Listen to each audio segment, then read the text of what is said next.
Zaidi ya Wakenya 1000 wanashiriki katika vita kati ya Urusi na Ukraine. Kulingana na ripoti ya idara ya ujasusi, usajili wa Wakenya kupigana nchini Urusi unawezeshwa na maafisa wa serikali, wakiwemo maafisa wa uhamiaji, wale wa DCI na wa mamlaka ya kitaifa ya uajiri.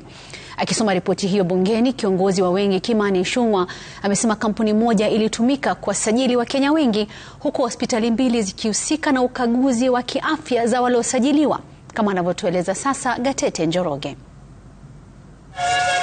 Kwa miezi kadhaa, hali imekuwa hivi kwa mamia ya familia nchini, wakililia serikali kuingilia kati na kuwarejesha wapendwa wao baada ya kujipata Urusi wakipigana vita. Serikali sasa ikivunja kimya kupitia ripoti ya idara ya ujasusi.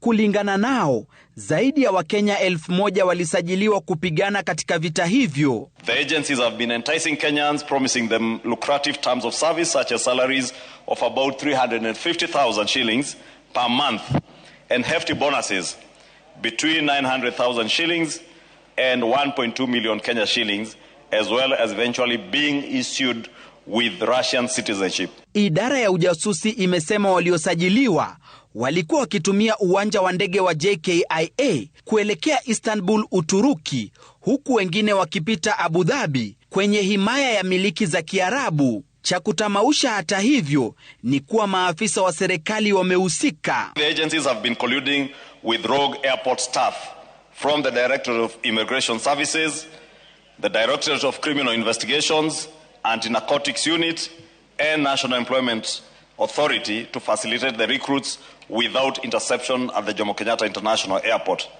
They have also been colluding with staff at the Russian Embassy in Nairobi and the Kenyan Embassy in Moscow. Ripoti iliyowasilishwa bungeni pia ilimtaja yule anadaiwa kuwa mhusika mkuu na kampuni yake. Global Face Human Resources Limited, a private recruitment agency located along Koinange Street in Nairobi, owned by one Festus Arasa Omwamba.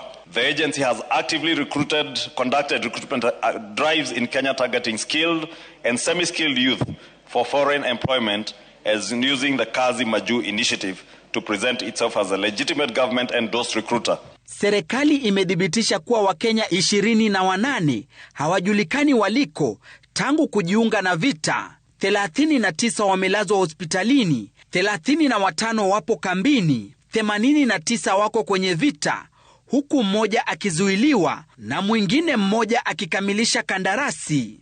They were deployed to active war front areas. One Kenyan, Eric Korinko, was shot and unfortunately lost his life. Others remain injured or missing in Russia.